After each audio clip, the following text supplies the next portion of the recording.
estou muito feliz. Eu estou muito feliz. Que Deus é bom demais. Eu nunca vivi tão feliz dentro dessa comunidade como nós estamos vivendo esses tempos. Eu sinto alegria. A gente se reuniu com o conselho da igreja e com os presbíteros e a gente não queria ir embora. Nós pensando as coisas do céu, lendo a palavra, as escrituras, os olhos se abrindo para ver realidades espirituais, está muito na nossa cara, a gente não conseguia enxergar. Estamos louvando a Deus por isso, graças a Deus por isso. Aqueles que creem, aplaude o Senhor Jesus, por favor. Eu queria começar com isso aqui, Evangelho de João, capítulo 8. Evangelho de João, capítulo 8, Mateus, o Novo Testamento, Mateus, Marcos, Lucas, João, para aqueles que não têm tanta intimidade com a Bíblia. Eu queria desafiar os irmãos a virem sempre com Bíblia para a igreja, para cultuar a Deus aqui, na igreja. E queria pedir para que vocês desligassem seus celulares, amém, irmãos? Para evitar os funks da vida, esses toques, só pela graça do Senhor. Vamos abrir nossas Bíblias lá em João capítulo 8, lá diz assim o texto, oremos ao Senhor. Senhor, abre o nosso entendimento para que possamos entender a tua palavra, abre os nossos ouvidos para que possamos ouvir sua voz, fala conosco, que eu diminua e o Senhor cresça nessa noite, para que nós oramos em nome de Jesus, amém, amém. Diz assim, Jesus entretanto foi para o Monte das Oliveiras, de madrugada, voltou novamente para o templo, e todo o povo vinha ter com ele, e assentado nos ensinava. De madrugada voltou novamente para o templo, e todo o povo veio. Verso 3: E os escribas e fariseus trouxeram à sua presença uma mulher surpreendida em adultério, e fazendo-a ficar em pé no meio de todos, disseram a Jesus: Mestre, essa mulher foi apanhada em flagrante adultério, e na lei nos mandou Moisés que tais mulheres sejam apedrejadas. Tu, pois, o que dizes? Isso diziam eles, tentando, para terem de que eu o acusar. Mas Jesus, inclinando-se, escrevia na terra com o dedo. Como insistissem na pergunta, Jesus se levantou e lhes disse: Aquele que dentre vós tiver sem pecado, seja o primeiro que lhe atire a pedra. E tornando a inclinar-se, continuou a escrever no chão. Mas ouvindo eles essa resposta, e acusados pela própria consciência, foram se retirando um por um, a começar pelos mais velhos até os últimos, ficando só Jesus e a mulher no meio onde estavam. Erguendo-se Jesus, não vendo a ninguém, mas além da mulher, perguntou-lhe: Mulher, onde estão aqueles teus acusadores? Ninguém te condenou? Respondeu ela: Ninguém, Senhor. Então lhe disse Jesus: Nem eu tampouco te condeno. Vai e não peques mais. Queridos, esse texto é um texto clássico da Bíblia que nós conhecemos, a palavra. Um texto onde uma mulher é flagrada em explícito adultério. E segundo a tradição religiosa, essas pessoas que foram pegas em adultério deviam ser literalmente apedrejadas no meio do povo, colocadas na frente, como aqui nós vemos. Os religiosos pegaram essa mulher, colocaram ela na frente de todo mundo e disse assim: agora vamos tacar pedra nesse povo, essa mulher. Nesse cenário é engraçado porque nós vemos uma mulher sendo apedrejada e um homem que ninguém viu. Cadê o homem aqui? Porque ninguém comete adultério sozinho, concorda comigo, senhor? Provavelmente deveria ter um homem correndo pelado em Jerusalém, em algum lugar, que não foi, de alguma maneira, visto nem flagrado aqui. A mulher, como sempre, as minorias, né, e o mais frágil leva a culpa de tudo, como se ela fosse muito culpada. Mas aí nós vemos que esses religiosos pegam essa mulher e colocam ela num ato público de vergonha na frente de todo mundo, e vai lá e diz assim, provavelmente deveria ter tomado várias colas, vários pontapés, vários chutes. E aí esses profetas, fariseus, apontam para eles assim: olha essa mulher. Essa mulher, ela caiu do adultério. Nós viemos aqui para tacar uma pedrada na cabeça dela. Não basta cortar o pescoço ou enforcá-la brevemente. É necessário que ela morra pedrinha por pedrinha. É necessário que ela tome todos os dias uma pedradinha bem gostosinha, até ela desfalecer de verdade e não ter mais força para andar e morrer. E aí ela ficou lá à mercê da palavra de Jesus.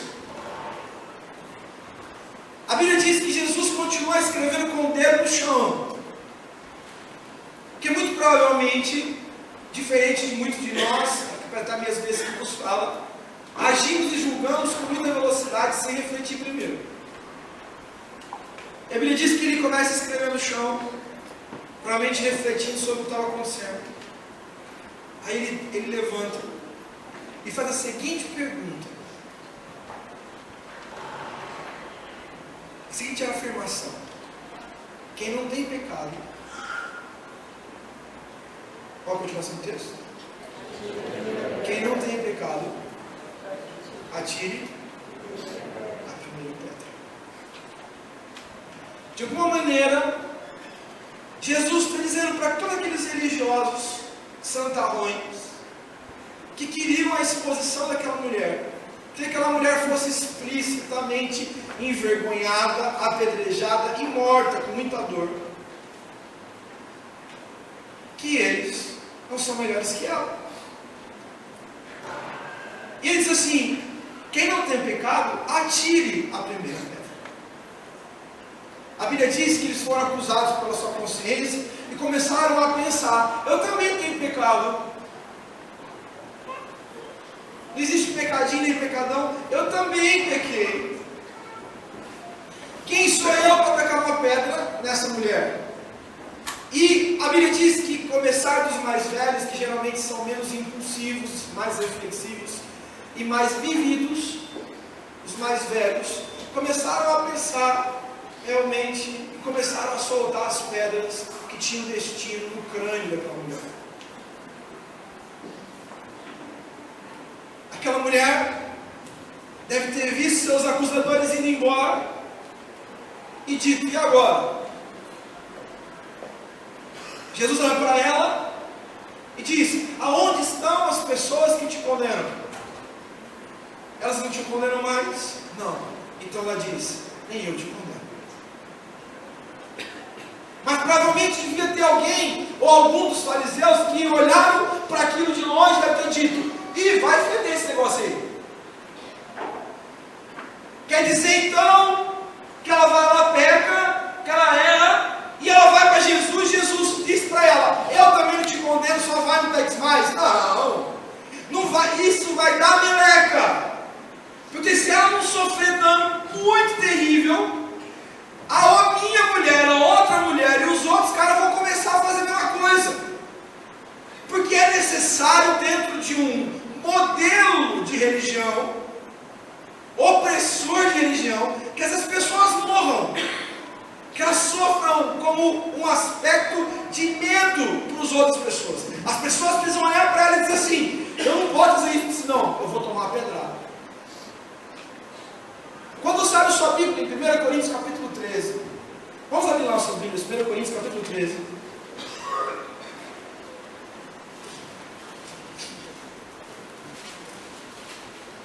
Primeiro Coríntios capítulo 13, verso 11 diz assim, verso 11: quando eu era menino, eu falava como menino, eu sentia como menino, eu pensava como menino. Quando cheguei a ser homem, desisti das coisas próprias de menino. Queridos, hoje, nessa noite, eu quero dizer para vocês que nós vamos ter a oportunidade de conhecer um Deus de misericórdia e amor. Bem diferente do Deus pintado pelos processos religiosos. Porque quando você é maduro, entende Deus, a nossa maneira de ver a vida fica totalmente diferente. Totalmente diferente.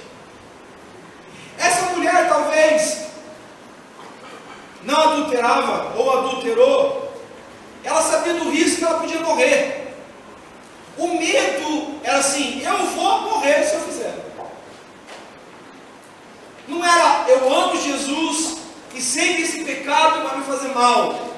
Não, eu tenho medo do padrão social, do que as pessoas podem dizer, do que a minha irmã pode me ver, do que da pedrada que eu vou tomar, da punição social que eu vou tomar. E não porque eu não quero fazer isso, não porque eu descobri o que eu não posso fazer. E aí nós vemos lá em contraponto os religiosos com sua visão de Deus. Eu preciso confinar o Elenai dentro do conceito do medo. Elenai, você não pode pecar, porque se você pecar, eu vou te dar, a comunidade vai te dar pedrada. Se você pecar, Raul, você vai se estrepar. Mas não porque você feriu o coração de Deus, porque você se separou do projeto divino, que você vai trazer morte do céu para a sua vida. Não, você vai se estrepar, sabe por quê? Porque você vai ser punido, e o medo deixa de ser por causa que eu tenho uma relação com Deus, eu tenho medo de Deus, da comunidade e das consequências sociais. Está dando para compreender esse irmão?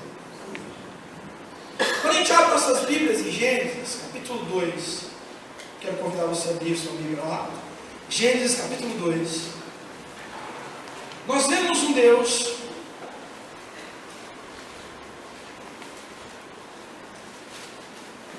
Gênesis 2.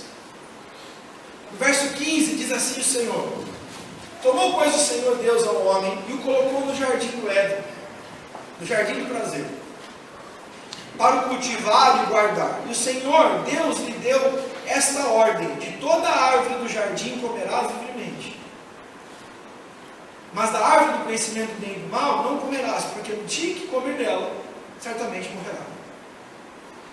Queridos, às vezes a gente não compreende por que algumas pessoas fazem algumas coisas, por que a igreja reage de uma maneira, mas a verdade é que muitos dos nossos equívocos de posturas de vida é porque nós não conhecemos o Deus a quem servimos. Quando nós olhamos para a Bíblia, olhamos para esse texto, a maioria dos religiosos vão dizer assim: Deus deu uma ordem. Deus pegou a frutinha mais gostosa que existia no Éden, colocou no meio e falou assim: ó, essa fruta é a melhor, baba nela, mas não come. Por quê? Porque eu não quero. Eu não quero que você coma essa frutinha aqui.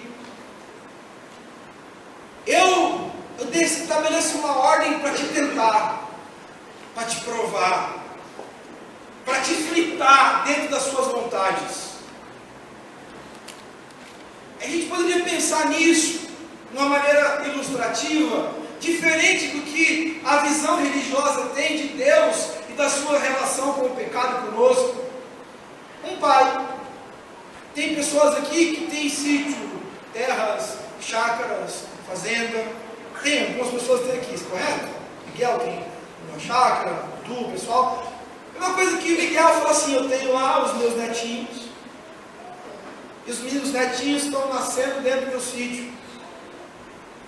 E eu desenvolvi um pomar grande lá no meu sítio, tem várias coisas para comer lá.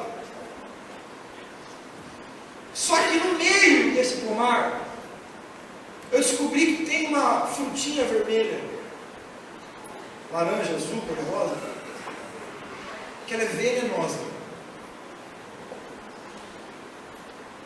E aí eu fiquei com medo, porque os meus netos estão lá, eles não discernem que aquela frutinha pode matar eles, porque é venenosa.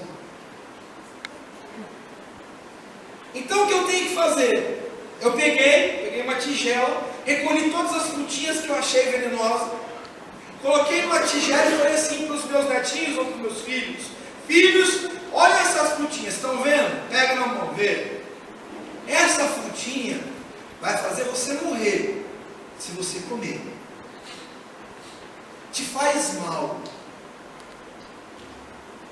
Aí nós começamos a compreender que Deus não ensinou para o homem, Ele deu uma informação privilegiada para o homem quanto ao pecado.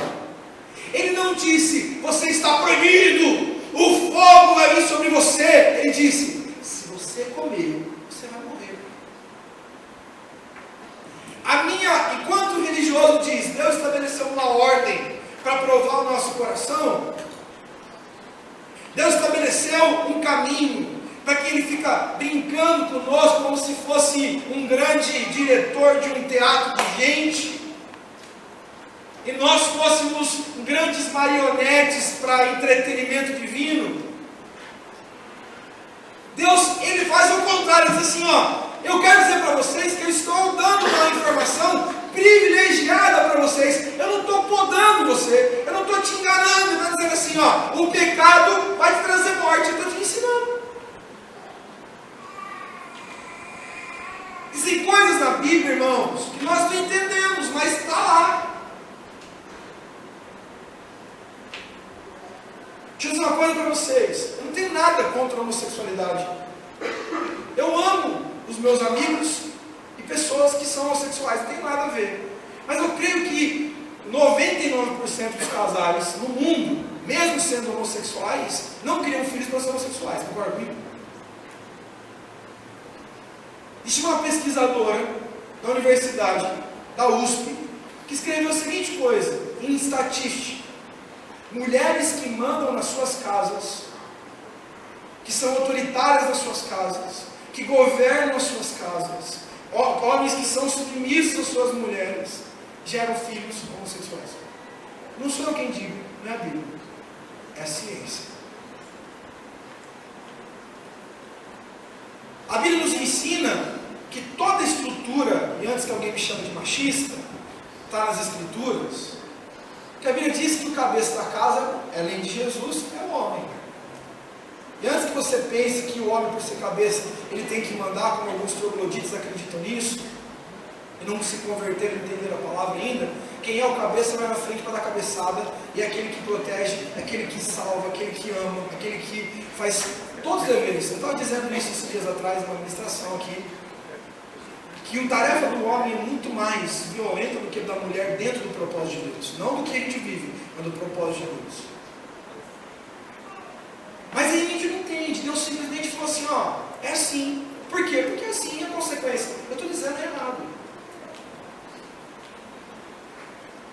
Saiu agora, essa semana, está na internet, depois vocês procuram na casa de vocês. A Bíblia fala sobre... 1 Coríntios capítulo 6, aquele que se une com uma prostituta, ou que se une dentro de uma relação sexual, ele se faz uma com a outra pessoa. Beleza, é uma figuração, é uma ilustração da Bíblia. Não, saiu na Universidade dos Estados Unidos, está lá na internet, pode procurar. Eles acharam o cromossomo Y nas mulheres, entendeu? Como que pode uma mulher ter um cromossomo Y? Os biólogos aí do plantão me perguntam se é uma bobagem dos termos errados. Depois procurar, vocês vão ver que é isso aí. E aí eles acharam, deve ser mamães que tiveram filhos homens. Aí acharam solteiras e nunca tiveram filhos. Só que não acharam em mulheres virgens. Eles descobriram o quê? O cromossomo Y ela recebeu a relação sexual com os homens. A Bíblia simplesmente não ensina.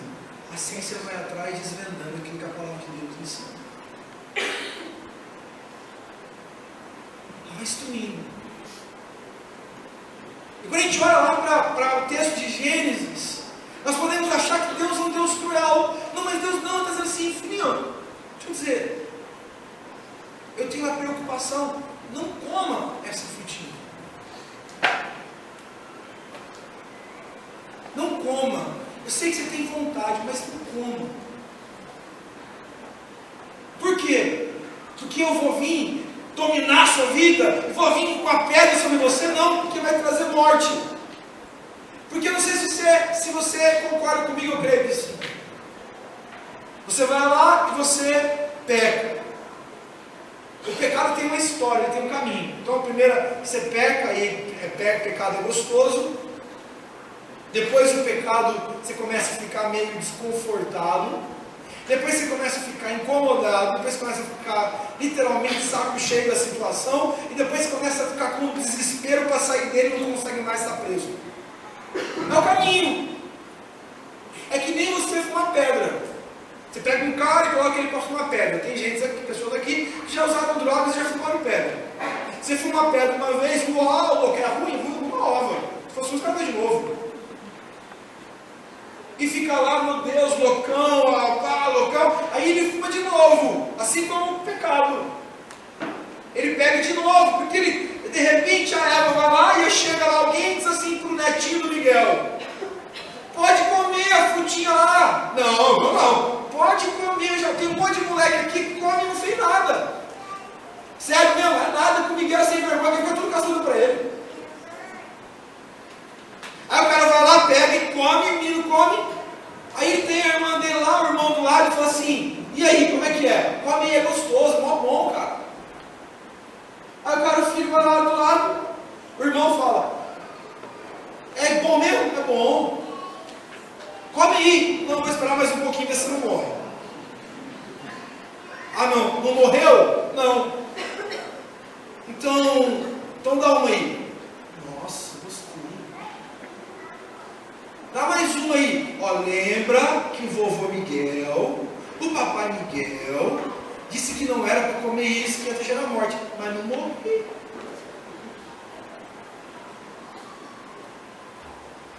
Você gostou? Gostei. É bom? É bom. Eu vou comer só mais 3. Vou levar 3 para casa para comer quando tiver com vontade, porque é gostoso. É igual crack. É igual a droga. Chega um dia que o cara se prostitui. O cara rouba a mãe. O cara rouba o pai. O cara rouba o filho. Tinha uma pessoa que frequentava a nossa comunidade, agora tem outra comunidade, mas é muito preciosa. A casa dela se trancava dentro do quarto com as 2 meninas. E o marido vinha, arrombava a porta, batia nela, nas filhas e roubava todo o dinheiro do mês. Para fumar pedra, consumir isso numa noite. Essa é a característica do pecado. Então, quando a gente entende o que é pecado e Deus no pecado, nós compreendemos que Deus está dizendo assim: não coma! Porque Jesus e Deus, que tem a mesma mente, fala a mesma coisa para a gente começa a compreender que Deus nos ama.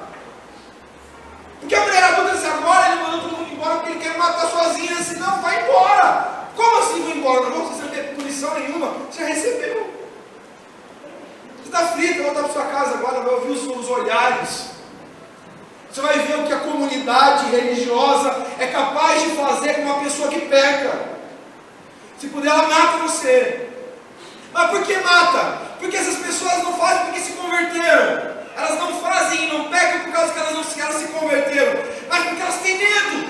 Então, quando a obra fala assim: Lucas pecou, mata ele. Corta o pescoço dele. Expulsa ele da comunidade. Planta ele, pendura ele de ponta cabeça para que todo mundo veja. Não, peraí, Deus é um Deus de graça. Eu te perdoo, Lucas, fica tranquilo, vai e não peques mais. Aí assim: meu Deus, então é assim? Ele peca, ele vai, ele come a frutinha vermelha, ele faz a coisa errada e não acontece nada com ele, e eu estou aqui sem comer a frutinha, e aí, por quê? Porque o religioso, o problema do religioso não é quem peca, é porque ele também não pecou. Porque ele também queria comer a frutinha. A relação dele de santidade não é de entendimento, é de medo. Ele tem medo de Deus punir. E quando a gente nós entendemos Deus, nós entendemos que ele chega lá, e eu tenho certeza, se a mulher chegasse para ele e falasse assim: Senhor, você me perdoa? Não, tá, quem perdoa, vai ficar tranquilo, então não pega. Vai ser certo, vai ter muito trabalho pela frente.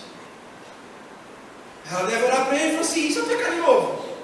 Se você tiver a graça de me encontrar de novo, eu te perdoar de novo. Sério? Sério. Mas se eu fosse você, eu não fazia, que você vai morrer. Um dia você não vai me encontrar aqui e vai ter alguém que vai dar uma pesada na sua cara. Ah, entendi, faz sentido. Mas não importa o que eu fiz, você me ama, eu te amo. Mas eu pequei. Eu fiz sexo impuro. Eu te amo. Eu te perdoo. Vai e não faz mais isso. Sério. Estou conhecendo um profeta, um Deus que eu não conhecia. Sabe o que é isso? É revelação das Escrituras. Os religiosos queriam que aquela mulher fosse exposta. Os religiosos queriam que ela tomasse pedrada. Porque na verdade o coração deles, o que eles queriam era eles ter feito e não fizeram. A preocupação deles é que o sistema de medo acabe. Alguém pegou no ministério de dança. Esse cara tem que morrer, ele tem que ser expulso da igreja. Por quê? Porque senão os caras vão ver também. Por quê? Porque é um bando de louco querendo pecar.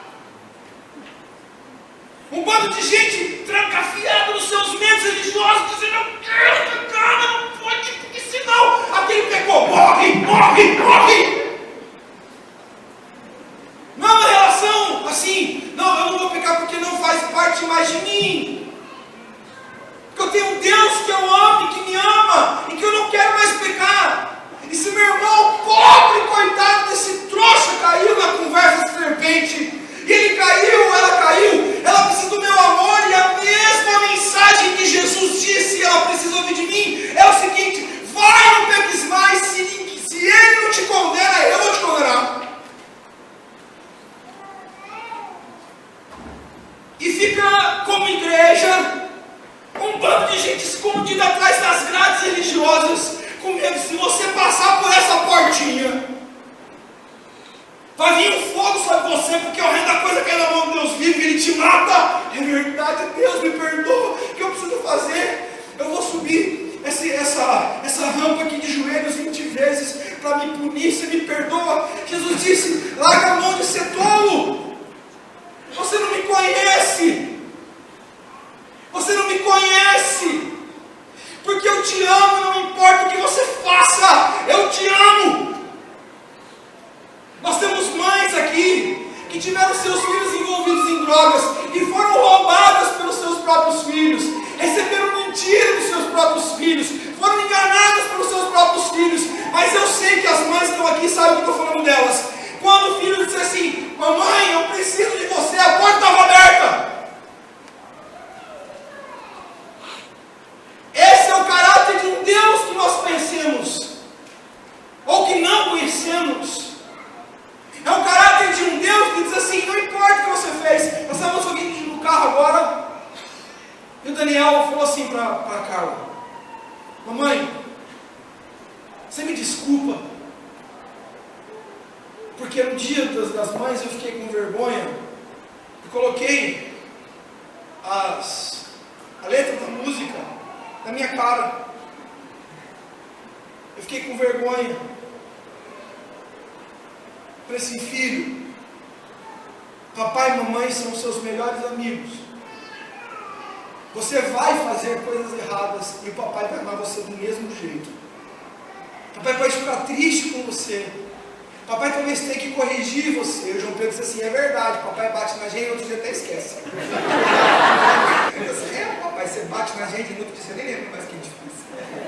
Esse é o coração de Deus. A Bíblia diz que um homem, lá em Lucas 15,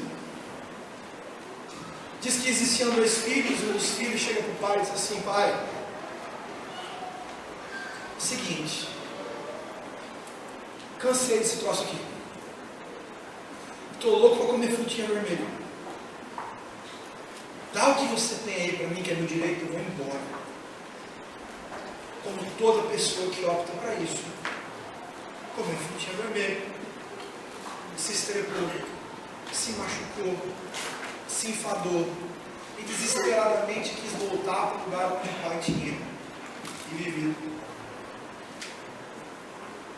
A Bíblia diz que esse homem veio, filho pródigo, ele veio em direção, e eu fico imaginando a cabeça desse homem, o que meu pai vai falar? Ele não conhecia o pai dele. Vivia dentro da casa do pai, como muitos de nós. Vivemos dentro da casa e não conhecemos Deus a quem servimos, o pai que nós servimos.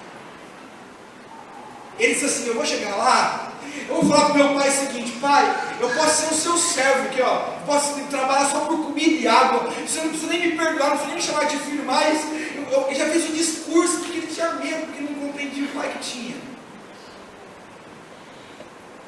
A Bíblia diz que de longe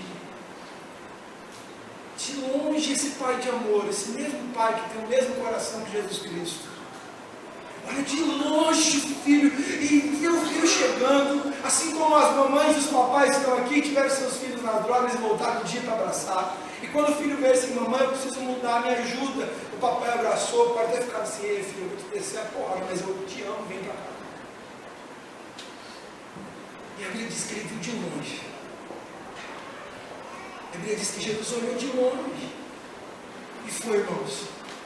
Correu em direção ao filho, puxou o saiote, e o pai saiu correndo em direção ao filho, o filho todo fedido, todo sem dinheiro, todo estrupiado por causa da frutinha vermelha, que no começo parecia gostoso, mas depois trouxe o inferno. E ele abraçou aquele filho, e ele chorou o filho. Ele disse assim, filho, assim, pai, deixa eu te dizer, fica quieto, traz para ele um anel, coloca as sandálias no pé dele, troca essa roupa, lava esse meu filho e prepara um bezerro, porque eu preciso de uma picanha hoje. Isso representa um Deus de graça. Mas existe um outro grupo de pessoas dentro das comunidades que também não conhecem o Pai, que são os irmãos mais velhos. Os irmãos mais velhos ficaram tristes. Meu irmão está voltando para cá. Meu pai fez um churrasco para ele. Aí o pai chama o filho mais velho de canto e diz para ele assim, por que você anda triste? Porque eu vivo para ti, nunca o Senhor fizeste um churrasco para mim. E aqui ele diz, você não me conhece, porque tudo que eu tenho é seu. Tudo que é meu é seu. Você só não conseguiu desfrutar, porque você estava tão fixo numa ideia equivocada de quem eu sou. Com tanto medo de me descobrir como um Deus de amor, um Pai de amor, que você não conseguiu desfrutar a vida. Vive dentro da comunidade, mas é um chato. Não tem alegria. Não conseguiu desfrutar da vida com Deus, na sua plenitude, porque tem medo. É cheio de medos, é cheio de receios e neuroses. Tudo que eu tenho é seu. Agora o seu irmão estava perdido e foi achado. Sabe o que a Bíblia diz que acontece? A história acaba sem saber o que aconteceu. Eu acho que se a história tivesse um final feliz, o irmão mais velho amasse o seu irmão mais novo, e perdoasse esse irmão, e dissesse, estou alegre com ele porque ele foi resgatado do pecado, a história teria um fim explícito, Jesus continuaria a história dizendo assim. Mas cabe a Deus, coube a Deus, deixar essa história para a nossa própria reflexão. O irmão mais velho não compreendeu que o irmão mais novo, o amor, o irmão, em alguma possibilidade, em algum momento da vida, se tornou insensato. E essa insensatez dele fez com que ele caísse no pecado. Ele se entregasse à frutinha. E depois que ele se entregou, ele não conseguiu mais sair. Mas a graça de Deus o resgatou de novo. E o que era motivo de graça, de alegria, não podia ser motivo de tristeza. Hoje, o Senhor te trouxe aqui, me trouxe aqui, nos trouxe aqui, para refletirmos o que somos diante dele. Nós somos os religiosos com as pedras das mãos. Os irmãos mais velhos, entristecidos quando alguém voltou para Cristo e se arrependeu. Os irmãos mais velhos, loucos para viver o pecado, né? Uma vez um pastor falou assim que ouviu um pastor lá de Salvador, da Bahia, aí tinha um presbítero, domingo de manhã na igreja, ele estava de terno, aquele sol de Salvador. Aí ele falou assim, queria pedir para que o presbítero pudesse orar aqui, para a abertura do culto. Aí o presbítero começou a dizer assim, Senhor, obrigado, porque nós estamos aqui, não estamos naquela praia, tomando aquela gelada. Porque na verdade eles estavam loucos para viver o pecado. Nós não precisamos nos intoxicar do pecado, nós precisamos nos intoxicar de Deus. Enquanto nós tivermos um relacionamento com Deus de verdade, não pecaremos por rito religioso. Se você vai em qualquer religião, eles fazem ritos, eles deixam de ter relações sexuais, eles raspam suas cabeças, eles dão altas quantias em dinheiro, eles vivem uma vida de monastério. Deixar de fazer algo não significa santidade. Santidade, a palavra de Deus, significa se relacionar com Cristo e ter as características da vida dele em nós. Vamos ficar em pé, queridos. Eu queria que você, em nome de Jesus, começasse a orar ao Senhor essa noite, pedindo que o Espírito Santo te ajude a enxergar esse Deus de amor, sabe? Esse Deus que te ama, que tem misericórdia de você. Que você compreenda que o amor de Deus ele é tão lindo, que não leva em conta o tempo da ignorância, e ainda que os nossos pecados sejam vermelhos como escarlate, Ele nos deixará mais alvo do que a neve, como diz Isaías.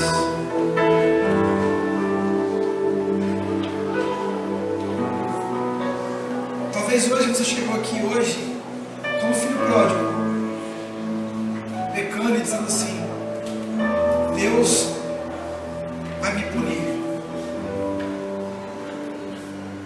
Ou você deve estar dizendo, a religião vai me punir. Jesus diz para você, eu te perdoo. Eu construo uma nova história para você. Só não peque mais. O apóstolo João disse, filhinhos, isso vos escrevo para que não pequeis, mas se pecares, vocês têm um advogado diante do Pai. É Jesus Cristo de Nazaré que nos lava com o seu sangue e tira de nós toda injustiça que nos é digna e nos dá uma coisa indigna, que é a justiça que vem da cruz. Nós não éramos dignos de receber isso, mas Ele disse, eu morri naquela cruz, não foi em vão. Eu não morri pelo religioso, eu morri pelos meus filhos, pela minha igreja. Eu queria que você fechasse seus olhos. Eu queria saber, nessa noite, se tem alguém que hoje quer dizer assim, eu estou voltando do Pai, comi a frutinha lá, eu estava comendo, mas eu quero voltar hoje para ser Pai. Feche seus olhos, igreja. Se tem alguém hoje nessa noite que está voltando para o Pai nessa noite, talvez com os rótulos de desviado, com os rótulos de endemoniado, talvez tirado pela própria comunidade, quero te pedir perdão, irmão. Quero dizer para você, perdoa a insensatez da igreja de Jesus que não aprendeu isso na graça. E Deus não te condena. Ele pagou o preço. Olha o Senhor, em nome de Jesus. Olha o Senhor.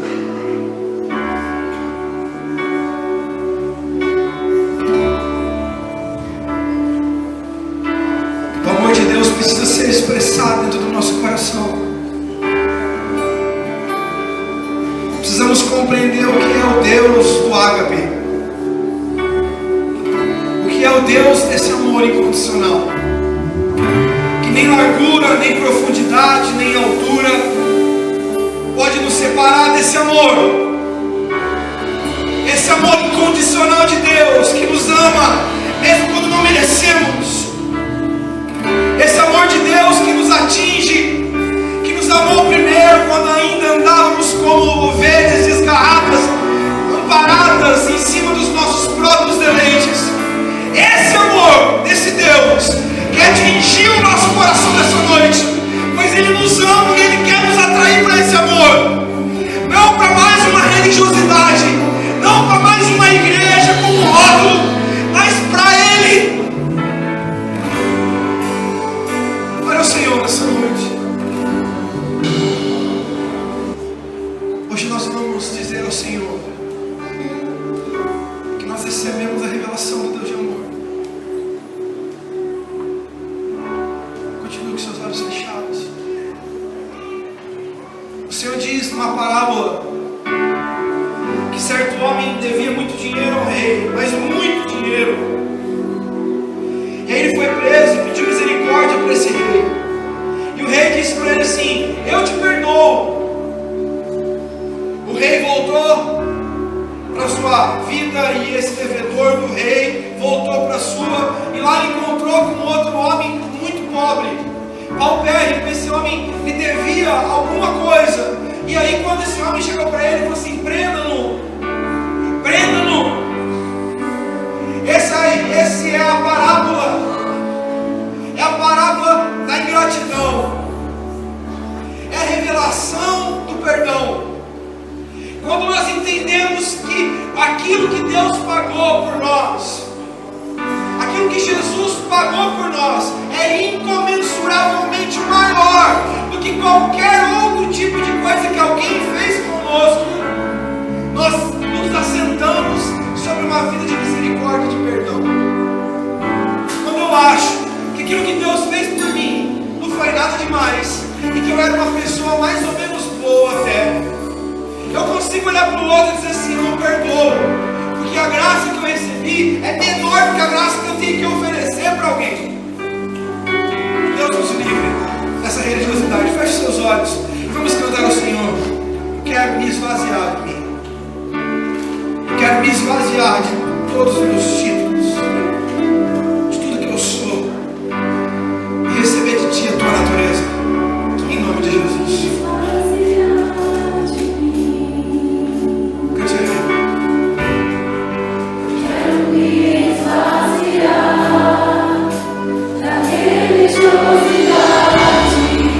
Quero me esvaziar de mim. Eu quero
no Senhor e entender os braços de amor que o Senhor tem por nós.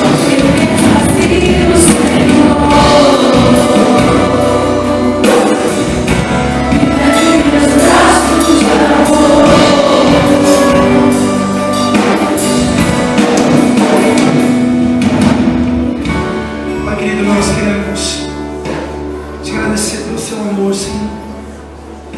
Nós não somos dignos de tal amor por nós. Aliás, nós nem compreendemos esse amor. A condicionalidade do nosso amor pelas pessoas e coisas é muito terrível. Nós amamos enquanto nos traz algum tipo de benefício. Nós amamos as coisas desde que elas cumpram com as nossas necessidades ou com as nossas direções, ou que se encaixe dentro do modelo, do padrão que nós estabelecemos de vida e de relacionamento. Isso não é amor, isso não é o amor de Deus. Nos ensina a amar como o Senhor nos ama, entender esse amor. Pois a nossa cabeça, nossa mente humana, muitas vezes não compreende o seu amor, porque o único amor que nós entendemos é o amor falível que temos. Que nós possamos amar, Senhor. Orar pelos nossos irmãos, pelos mais fracos, pelos membros mais fracos do corpo, que merecem maior honra, como a Bíblia diz em 2 Coríntios. Que nós devemos, Senhor, ter o nosso coração grato por aquilo que o Senhor fez. Que entendamos que o Senhor não fica nos punindo ou nos exortando com um cajado para dar uma cajadada na nossa cabeça, mas o Senhor é um Deus que nos ensina, que nos dá informações privilegiadas sobre a desgraça que é o pecado. Fala conosco. Nos ajuda a ser mais crente, ser mais parecido contigo. Nos ajuda, Senhor, a refletir mais o Senhor e menos religião. Nos ajude, Pai, a ser parecido com o Senhor, não com os fariseus. Nos ajude, Pai,